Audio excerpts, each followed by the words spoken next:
Olá pessoas, tudo bem? Tudo tranquilo com vocês? Sétimo A, sétimo B e sétimo ano C, ok? Vamos dar continuidade ao assunto que já começamos, tá? Falando sobre o reino Animalia. Já falamos sobre os poríferos e hoje vamos dar continuidade falando sobre os quinidários, que também são outros representantes dos animais na parte dos invertebrados, ok? Vamos lá. Olha só. Os quinidários estão representados pelas hidras, medusas, águas-vivas, corais e anêmonas do mar. Essas são algumas características que iremos abordar. A parte fisiológica deles, sistema digestório, alimentação, respiração, circulação, reprodução, habitat, folhetos embrionários, daqui a pouco a gente fala sobre isso, e a classificação. Na realidade são classificados, aí eles é classificado em 4 classes, ok? Olha só, os quinidários, eles são divididos em 2 grandes grupos. Um grupo chamado de pólipos e outros chamados de medusas. Os pólipos são organismos sésseis, quer dizer, são organismos que ficam fixos. Lembra? Quando falamos sobre os poríferos, falamos também sobre esses organismos sésseis. Então, eles fazem com que o alimento venha até ele.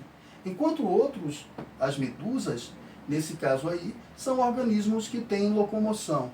Então eles conseguem se mover, eles conseguem nadar e eles conseguem ir em busca de alimento. Beleza? Então aqui, 2 formas corporais básicas, pólipo, medusa. Os pólipos são os animais sésseis e eles possuem a boca voltada para cima. Então eles estão fixos e, claro, eles vão ter algo para atrair o organismo e a boca vai estar nessa posição aqui de cima, como mostra a imagem. Então, a boca está nessa partezinha aqui.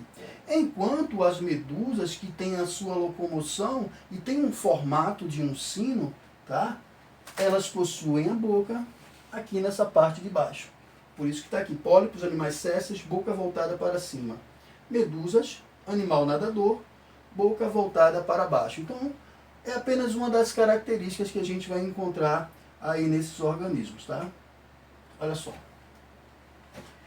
Fisiologia e a anatomia desses organismos. Então a gente vai falar sobre algumas estruturas que são encontradas nesses organismos. Tentáculos, boca. Eu não sei se vocês lembram, mas quando a gente falou sobre os poríferos não possuíam boca. Eles possuíam só uma abertura, tá, que a gente chamou de ósculo. Já nesse caso aqui, esses organismos já possuem boca, então a gente já define isso aí como uma evolução animal, né? Então, tentáculos, boca, mesogleia, gastroderme, epiderme, cavidade gastrovascular, ok? Então, ele possui uma cavidade gastrovascular. Eu não sei se vocês lembram também, mas quando falamos sobre os poríferos, eles não possuíam uma cavidade gastrovascular, tá? Ele possuía uma cavidade interna, mas essa cavidade interna ela não fazia parte, ela não realizava na realidade a digestão, ok? Diferentemente do que vamos ver agora, que vamos encontrar nesse filo dos quinidários. Então vamos lá. Quinidários são animais muito simples, não possuem órgãos, lembra? Os poríferos também não possuíam órgãos, tá? Mas uma característica é que esse organismo aqui ele possui um tecido. Ele possui um tecido definido um tecido com funções definidas, enquanto os poríferos não possuíam, beleza? Apenas alguns tecidos com algum grau de diferenciação entre as principais estruturas dos quinidários, foi o que eu falei, tentáculos, boca, mesogleia, gastroderme, epiderme, cavidade gastrovascular. Vamos lá, os tentáculos. Existe um tipo de célula que é especializada aí nesses tentáculos, que auxiliam na realidade para que esses organismos consigam alimento. Daqui a pouquinho a gente vai falar sobre essas células, tá? São chamadas de quinidoblastos. A gente vai falar nela daqui a pouco. A boca, que foi falada, mesogleia, gastroderme e epiderme. Olha só, esse organismo aqui é chamado de diplástico. Professor, mas o que é diplástico?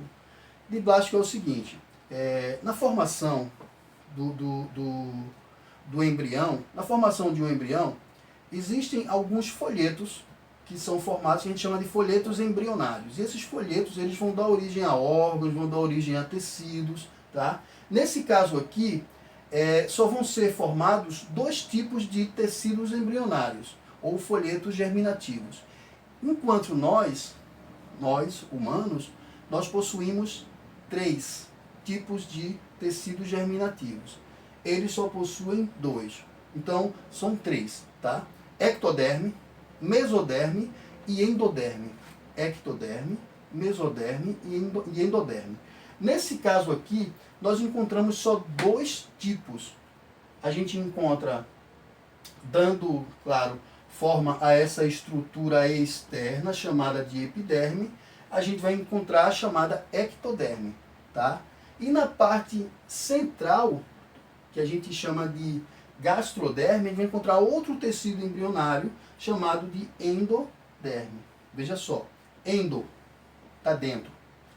Ecto, tecido externo.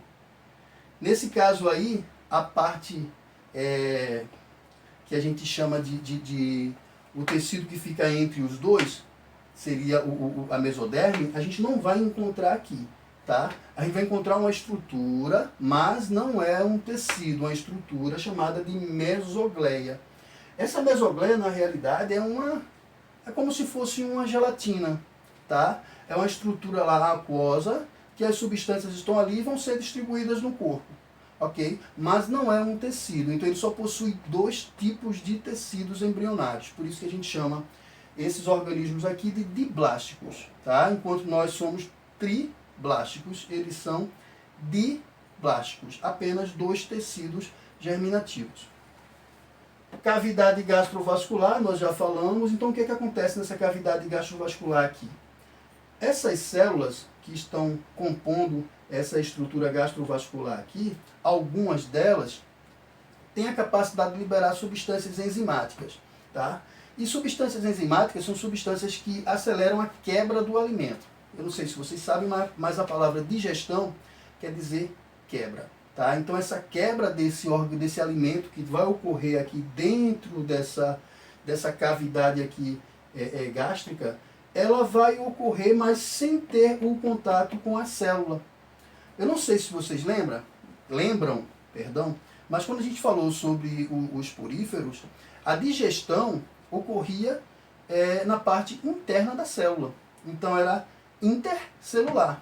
Essa digestão aqui vai ocorrer o seguinte, vai ocorrer a liberação das enzimas, e as enzimas é que vão quebrar as substâncias, e depois, quando essas substâncias estiverem menores, elas vão ser absorvidas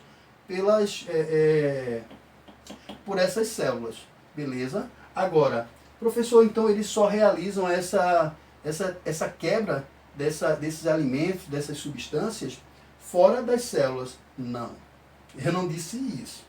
Veja só, nesses organismos aqui, o que ocorre é que a digestão é tanto extracelular como intracelular. Então essas células também elas vão pegar essas substâncias e vão também realizar a digestão. Então vai haver 2 tipos aqui, extracelular e intercelular. Beleza? Mas a gente vai falar sobre isso ainda quando chegarmos na alimentação. Ok? Então vamos lá. Foi só para falar um pouco sobre a fisiologia. Então encontramos os tentáculos, tá? Que são formados por células que eu já falei, que são os quinidoblastos. Daqui a pouco a gente vai dar uma especificada sobre essas células. A boca, nesse caso, se for um organismo séssil, a abertura é para cima. Se for uma medusa, a abertura é para baixo. A mesogleia, que é essa parte interna aqui gelatinosa. A epiderme seria formada por o tecido embrionário da ectoderme, está aqui na parte externa. E a cavidade gastrointestinal, que é essa partezinha aqui interna, que também é formada por um tecido embrionário chamado de endoderme. Beleza? Vamos continuar. Ok. Classificação dos quinidários. Então os quinidários vão ser classificados aí em 4 classes. Tá? Então existem 4 classes dos fílios quinidários, são elas cifozoários, antozoários, cubozoários e hidrozoários. Então todos os quinidários vão estar distribuídos aqui nessas 4 classes. Então, Anthozoa apresenta apenas fase polipóide, quer dizer, então só vamos encontrar nesse caso aqui os pólipos. São marinhos e representam a maior classe do filo da quinidária. Exemplo, anêmonas do mar e corais, ok?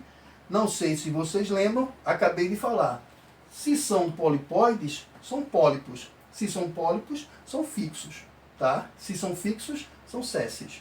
Então, as anêmonas do mar e os corais.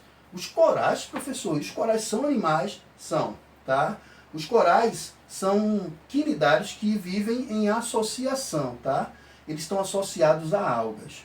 É uma associação que a gente chama de mutualismo. É uma associação obrigatória. Não é uma associação chamada de protocooperação. Se, na realidade, a alga morrer, o que é que ocorre? Isso mesmo, o coral vai também morrer, beleza? Então, hidrozoa possuem fases polipóides predominantes e vivem, de sua maioria, em águas salgadas. Exemplo, caravelas portuguesas. Veja só, eu não sei se vocês lembram o que é uma caravela portuguesa. Vou botar aqui a imagem para mostrar para vocês. Essa partezinha aqui. A caravela portuguesa, geralmente a gente vai visualizar ela flutuando na parte superficial da água. Aí você vai dizer, não, professor, mas ela não está se locomovendo? Não, ela não está se locomovendo. Ela está sendo levada pelo vento, beleza? Ela não tem estruturas de locomoção. Então, professor, então ela é um pólipo ou ela é uma medusa? Pólipo. É formado por um conjunto de pólipos. Uma caravela é uma colônia, beleza? Tá? Caravela é uma colônia. Pode ter alguma questão aí que eu vou mandar para vocês que pode fazer essa pergunta também para vocês. Então, uma caravela é uma colônia, é formada por pólipos, então não tem locomoção, beleza? Nesse caso aqui, ela vai ser levada pelo vento, ela não tem locomoção própria. Voltando aqui para o que a gente estava falando, e aí a gente vai encontrar essas caravelas em água salgada, tá? Mas lembrando que também tem quinidários que vivem em águas dulcícolas, em água doce também. Tem também quinidários dulcícolas. Hidrozoa possuem fases polipóides predominantes e vivem, em sua maioria, em água salgada. Exemplo, caravela portuguesa já foi, né? Sifozoa, animais exclusivamente marinhos que possuem a forma medusóide predominante. Exemplo, as águas vivas. Sifozoa, beleza? Cubozoa possuem formas medusóides também, predominantemente, mas os representantes desse grupo apresentam um formato cúbico. Agrupa as medusas com umbrella de aspecto cúbico. Eu não sei se vocês vão associar uma coisa à outra. Umbrella, na realidade, ele está se referindo a uma forma de um guarda-chuva, beleza? Então, esse tipo de medusa, eles são cubozoides. Você não pode dizer que todas as medusas pertencem à mesma classe, tá? Então, tem medusas que pertencem a uma classe diferenciada. Exemplo, a água-viva não vai pertencer a esse tipo de medusa cubozoa, do classificado como uma cubozoa, ok? Vamos lá. O que são quinidócitos? Bom, lembrando, o nome do nosso filo, do filo que está sendo estudado agora, é quinidários. Lembra que eu falei sobre os tentáculos? Então, os tentáculos que claro, esses organismos possuem células chamadas quinidoblastos. Ou a gente pode chamar também de quinidócitos. São essas células que dão nome a esse filo. Vamos lá. Todo quinidário possui uma célula chamada quinidócitos, que é também conhecida como quinidoblasto, que eu acabei de falar com vocês, que são responsáveis pela defesa desse animal e têm o seu uso também na caça e na imobilização de presas. Os quinidócitos é que dão nome a esse filo. Olha só, esse tipo de célula aqui, verifica no teu material, esse tipo de célula aqui parece uma cápsula, tá? Então essa cápsula, na realidade, ao ser estimulada, libera um tipo de arpão chamado nematócito. E essa substância, esse arpão, é ele que introduz uma substância líquida e essa substância, na grande maioria das vezes, elas causam uma urticária, ela causa uma queima.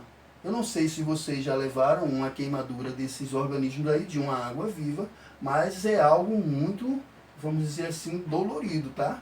É algo muito dolorido, e é uma queimadura realmente muito feia. Inclusive, tem alguns organismos lá da classe dos cubozoides, que são as vespas do mar, que a gente não encontra aqui no Brasil não, tá? Mas em alguns países aí, na Austrália principalmente, existe esse tipo de organismo aí chamado de vespa do mar, que pode matar uma pessoa em 3 minutos, tá? Então ele produz uma toxina e a pessoa, ao tocar nela, essa toxina vai ser liberada através desses nematócitos. Então é um compartimento em que, ao ser estimulado, ele vai abrir e liberar esse tipo de arpão, vamos falar assim, para facilitar. Isso vai penetrar na pele e vai introduzir essa toxina. Então é essa toxina aí que vai causar essa queimadura, tá? E essa toxina, ela pode ter uma ação aí que pode agir no sistema nervoso e fazer com que o sistema nervoso pare, e ele parando, claro, a pessoa vai ter 2 tipos de parada. A gente chama de parada cardiovascular. Então, vai ter uma paralisação do coração, cardiorrespiratória. Então, vai parar o coração e os pulmões. Por quê? Porque são controlados por células nervosas que não têm, vamos dizer assim, uma autonomia. Então, você controla o seu coração? Não, né? Você controla a sua respiração? Não. Então, o que controla? O sistema nervoso. Então, se a toxina ela age diretamente no sistema nervoso,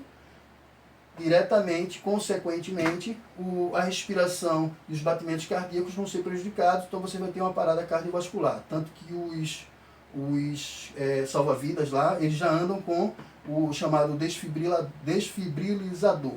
Na realidade, por quê? Porque as pessoas que são atacadas, isso mata mais que tubarão, pessoal. Isso aí, mata mais que tubarão. Algumas pessoas que são atacadas, elas possuem elas sofrem a parada cardiorrespiratória. E aí é necessário ter esses aparelhos para que possa reanimar, senão essa pessoa vai morrer, tá? Então vamos lá.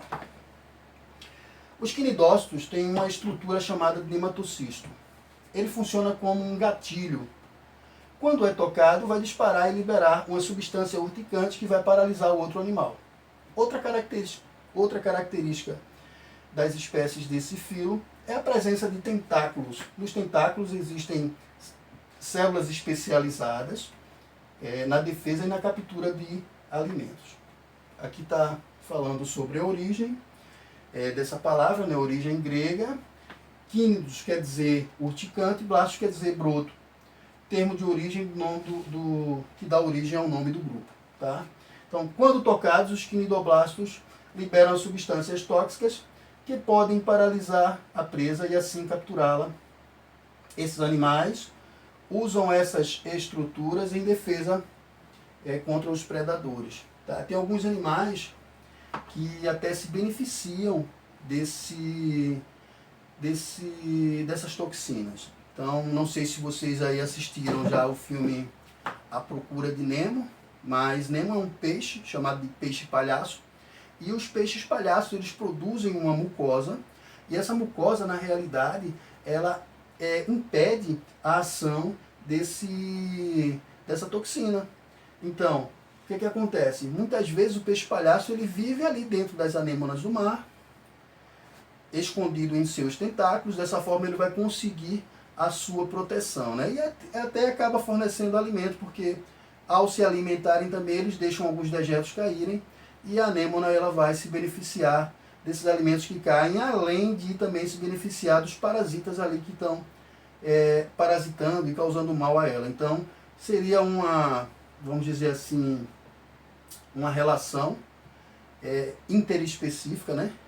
Interespecífica, espécies diferenciadas, em que os dois estão se ajudando, mas não tem uma dependência. Então a gente vai chamar isso de protocooperação.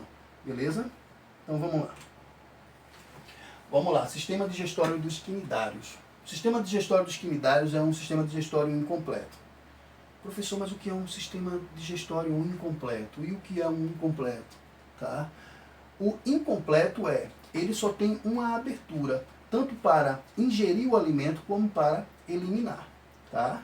E quando a gente diz que ele é um sistema digestório completo, é quando ele tem uma abertura, a boca, e ele tem um ânus, que é onde ele vai eliminar os excretas, as fezes, urina, ok? Então, a gente chama isso de digestão completa, tá? Eu falei urina porque urina é um tipo de excreção, mas aí, nesse caso da digestão, o que vai ser liberado vai ser fezes, ok? Então, é incompleto, ou seja, existe apenas uma única abertura e o alimento entra pelo mesmo orifício, o alimento vai sair, na realidade, pelo mesmo orifício que ele entrou. Os quinidários capturam os alimentos com os tentáculos, então ele vai pegar os alimentos com os seus tentáculos, vai utilizar para paralisar o organismo, para matar o organismo, vai puxar o organismo para dentro da boca e aí vai, claro, ser realizado a digestão interna, tá? Essa digestão, já falei para vocês, ela vai ocorrer nessa parte aí chamada de gastrovascular, não é gastrointestinal, é gastrovascular. E o que é que vai ocorrer? Vai ser liberado as enzimas, vai ocorrer a quebra desse organismo, a quebra do alimento, e essas células vão absorver esse alimento e também vão realizar essa digestão. Então, aqui a digestão vai ocorrer de forma extracelular e também intracelular. O animal apenas voltará a se alimentar quando os dejetos da última alimentação forem eliminados. Então ele primeiro tem que absorver todas as substâncias e o que ele não absorver ele vai eliminar através das fezes e as fezes vão sair pela boca. Beleza? Ok. A alimentação dos quinidários. Os quinidários a gente diz que eles são onívoros. Então eles vão se alimentar tanto de pequenos organismos, pequenos animais, como também de algas. Então eles são onívoros, beleza? Sistema nervoso. Eu não sei se vocês lembram, mas quando a gente falou sobre os poríferos, eles não possuíam sistema nervoso, tá? Você poderia cortar, que ele não sentiria, nesse caso aí, dor, nem reagiria a essa, vamos dizer, a esse corte que você estaria dando nele. Tá? Nesse caso aqui ocorre de forma diferente. Esses organismos já possuem sistema nervoso, só que é um sistema nervoso chamado de sistema difuso. Tá? E o que é um sistema nervoso difuso, professor? É quando ele não possui um cérebro. Beleza? Ele possui várias células que estão lá dispersas, elas reagem, mas elas não são controladas por um cérebro. Então a gente chama de sistema nervoso difuso. Vamos lá, vamos ler. O sistema nervoso é difuso e bastante simples. Há uma pequena percepção sensorial devido à presença dos neurônios, que conseguem interpretar as mudanças de temperatura, luz e mecânica. Tá? Os neurônios dos quinidários formam uma espécie de rede por todo o organismo do animal. Essa rede leva e interpreta informações para células sensoriais e células contráteis. Células contráteis, elas vão se contrair. Não fazem parte de um sistema ou não fazem parte de um tecido muscular. Elas não possuem tecido muscular. Tá? Elas têm a capacidade de se contrair, de se estenderem, mas elas não formam um tecido muscular. Beleza? Como encontrado em outros organismos vivos. Respiração. A respiração não possui sistema respiratório. Ela não possui um sistema respiratório com narinas, com pulmões. As células, a troca gasosa é realizada de célula a célula e o oxigênio ele vai passar de uma célula para outra por difusão. A gente já falou sobre difusão. A difusão seria uma célula que está com a concentração de alguma substância a mais que a outra,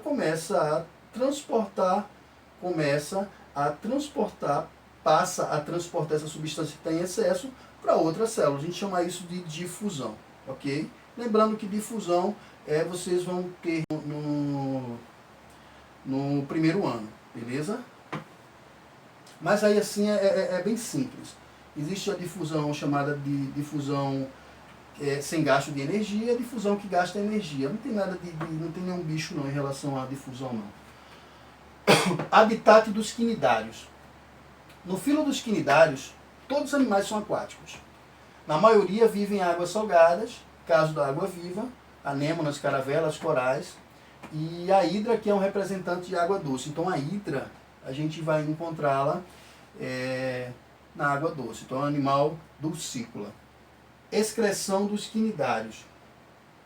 A excreção dos quinidários é feita de maneira bastante semelhante à dos poríferos. Eles eliminam as excretas através de células da parede do corpo. Os resíduos da digestão serão liberados pelo mesmo orifício. Está falando aqui sobre onde ele comer, ele vai liberar, tá? E também outros excretas que são liberados através das próprias células, beleza? Vamos lá. Reprodução dos quinidários. Então os quinidários eles vão ter dois tipos de reprodução. Vai ter uma reprodução chamada de sexuada e também a reprodução chamada de assexuada. Lembrando, quando a gente fala de reprodução sexuada, eu não estou falando sobre ato sexual, ok? Eu estou falando sobre o encontro de gametas. Esse encontro de gametas ele pode ocorrer dentro da fêmea ou pode ocorrer fora do corpo, beleza? Então, um espermatozoide, exemplo, um peixe, o peixe pode liberar o espermatozoide e a peixe fêmea vai liberar ali também um óvulo. E fora na água, haver esse encontro aí dos espermatozoides, isso já é uma fecundação. Só que foi uma fecundação que ocorreu fora do corpo, então a gente vai chamar de fecundação externa, beleza? Então, então sexuado, professor, quer dizer que é o encontro dos gametas masculinos e femininos, espermatozoide com óvulos. Isso, ok? A reprodução pode ser de dois tipos, sexuadas e assexuadas. Aqui está falando sobre a assexuada, e a assexuada realiza um tipo de reprodução que é igual, vamos dizer assim, à reprodução dos poríferos. Tá? Lembra? Reprodução dos poríferos tinha um tipo de reprodução chamado de brotamento. Então é o que vai ocorrer aqui também. Ocorre brotamento, principalmente em pólipos. Esses brotos aparecem na superfície do animal. Depois de certo tempo, esses brotos se desprendem do animal e dão origem a um novo indivíduo, tá? Isso acontece bastante com as hidras. Então, vai ocorrer o surgimento de um broto, a liberação desse broto, e esse broto, onde ele cair, ele vai se fixar e ele vai dar origem a outra hidra. Então, não teve o encontro do gameta masculino com o gameta feminino, tá? Apesar de sabermos que há quinidários que são dioicos e monóicos. Professor, o que é dioico, o que é monóico?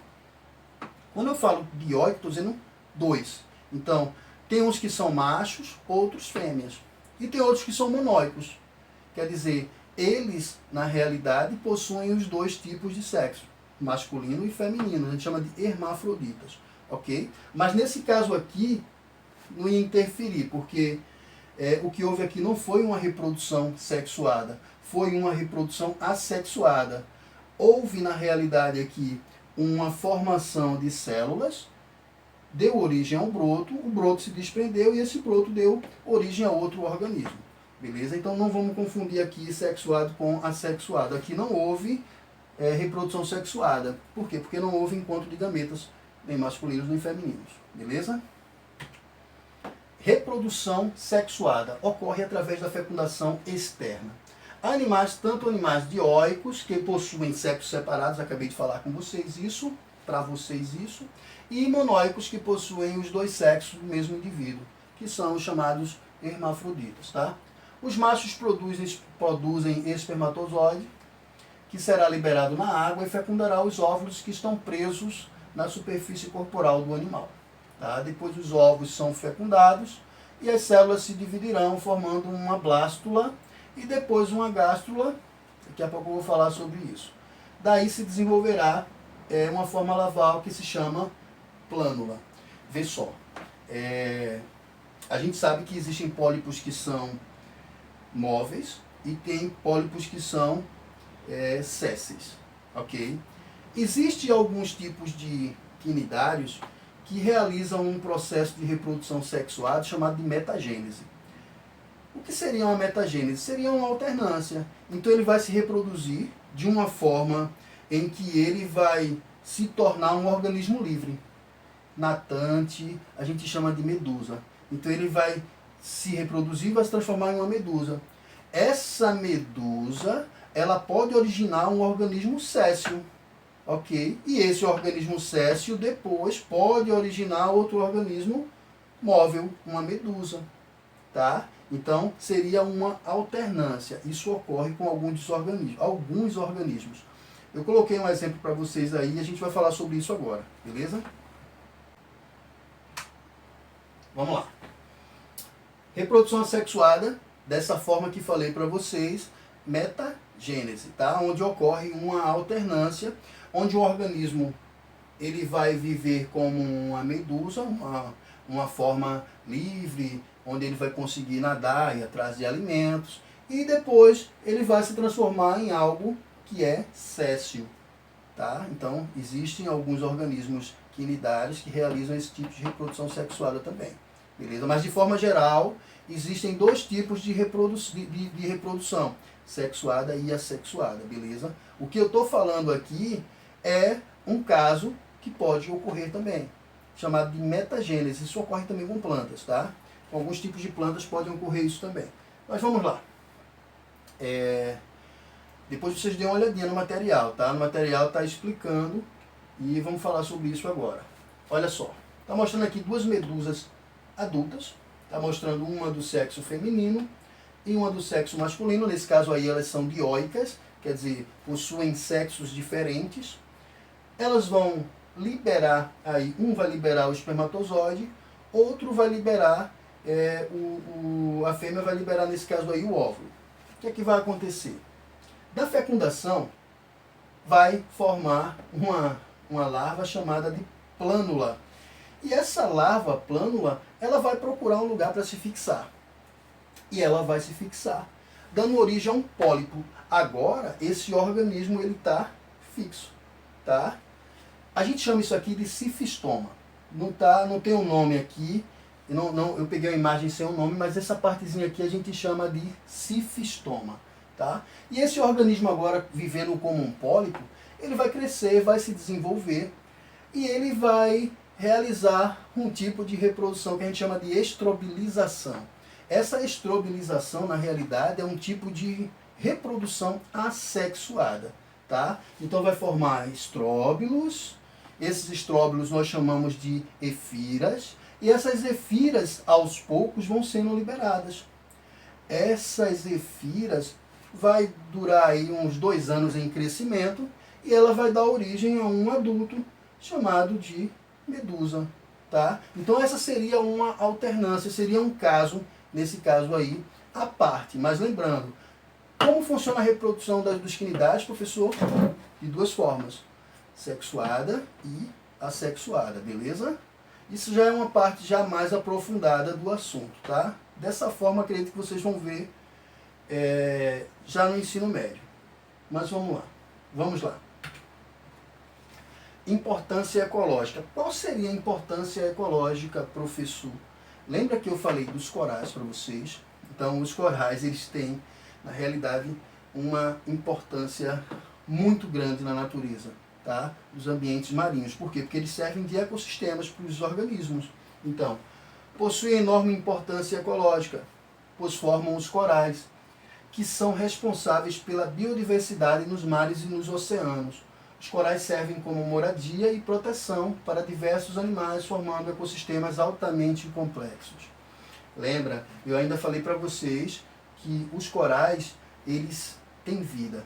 Eles são organismos vivos, eles são quinidários, eles são animais, mas vivem em associação com as algas. Ok? Então, assim, existe uma dependência. Como existe uma dependência dos corais pelas algas, e lembrando, as algas realizam fotossíntese, então elas têm que estar em águas que sejam rasas.